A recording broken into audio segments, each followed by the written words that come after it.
السلام عليكم ورحمة الله تعالى وبركاته. جبت لكم اليوم وصفة اللي رائعة البنات بالكبدة ديال الدجاج والصدر ديال الدجاج. المذاق ديالها لا يقاوم، انا متأكدة غادي تحماقوا على هذه الوصفة. غادي نحتاجو في الوصفة ديالنا مقلاة اللي غادي ندير فيها شوية ديال الزيت، بصلة متوسطة، 3 ديال الفصوص نتاع الثوم. غادي نشحرهم مع بعضياتهم شوية، خليهم واحد شوية مع بعضياتهم.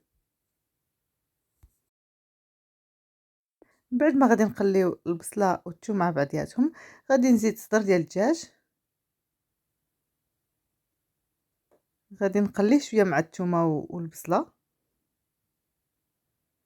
من بعد غادي نزيد ملعقه من الخردل، اللي كيخلي الدجاج يجي فتي وطايب مزيان. الا ما عندكمش تقدروا تستغناو عليها، اختياريه هذه.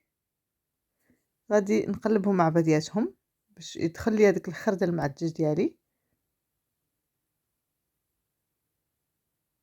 غادي نحاول نقليه شويه مع البصله والثوم داك الدجاج. من بعد غادي نزيد الكبده حتى هي اللي مقطعه مكعبات. غادي ندير الملحه، الخرقوم، كركم، تحميرة، فلفل أحمر، زنجبيل، والقزبر. غادي نخلط المكونات مع بعضها باش كلشي يتجانس.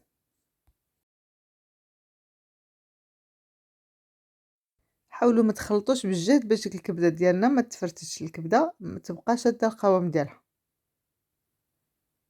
من بعد غادي نقادها البنات في المقله، وغادي نسد عليها، وغادي نخليها طيب. مره حركوها، ولكن ما تحركوهاش بالجهد باش الكبده تبقى شاده القوام ديالها.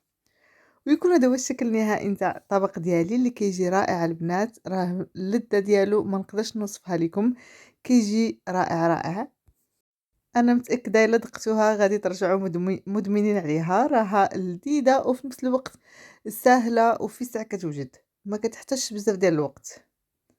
نتمنى تكون عجبتكم الوصفه ديال اليوم والطبق ديال اليوم، وما تنساوش تشجعوني بلايكات ديالكم والتعاليق ديالكم.